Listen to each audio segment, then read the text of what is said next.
Okay. Have we got committee members? Got quorum. Have we got quorum? That's good. That's good enough. We'll take that. Kia ora, Jordan. Welcome to the Māori Affairs Select Committee.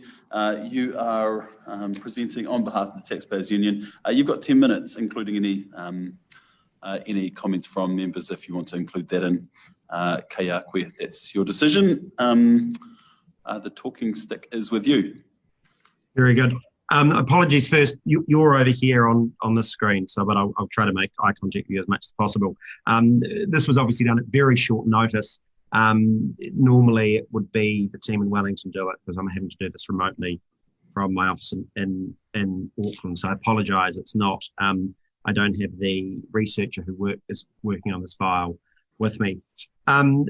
Principally, we're against this because we see this bill for what it is, and that is using race to gerrymander our local democracies.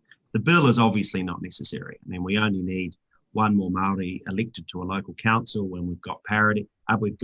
Parity between the proportion of the population according to the latest census and the number of Māori elected local members of councils according to Local Government New Zealand. As you'll see, the census, it's 13.7% of New Zealand's population Māori, whereas the number of councillors, it's 13.5%. So it's only one or two more we need.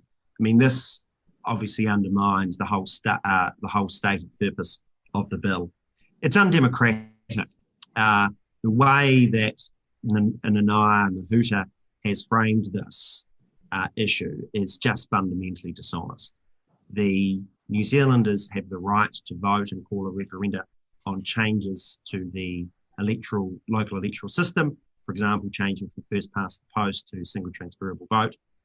This is similarly, Māori seats are a fundamental change to the way we elect councillors, and we've traditionally been able to have that vote.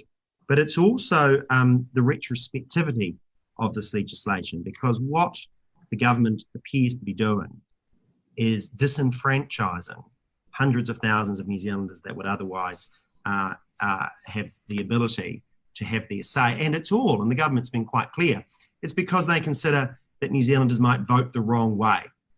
And that is fundamentally undemocratic. And it, as I say, the reason for doing it is because Māori seats obviously favour the Labour's equivalents and associates in the local government level.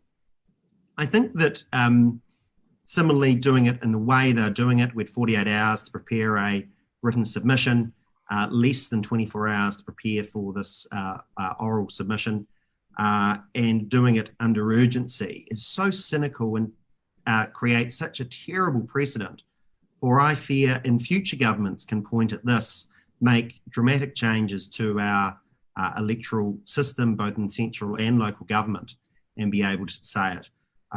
Based on the huge volume of correspondence we've received from our 60,000 subscribed members and supporters, I suspect that a heck of a lot more New Zealanders wanted to have their say on this than have been able to. And I finally want to make one last point, and that is that we've been really saddened by some of the rhetoric from the government, including from MPs that I really respect, or as an organisation we respect.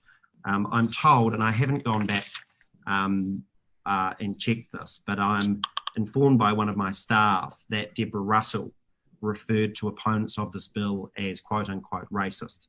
And I think that does New Zealand democracy a huge disservice to frame this as solely a race issue, when actually reasonable minds can differ on this. And I think every single member of parliament knows that in their conscience, that reasonable minds can differ on these on these issues.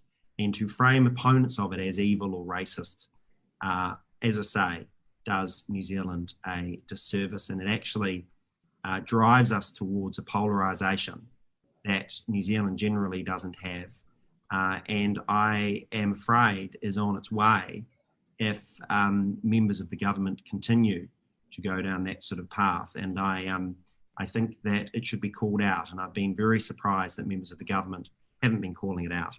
So having done this a few times before, I know that you'll want me to leave time for questions. So I'm more than happy to take them, Mr. Chair.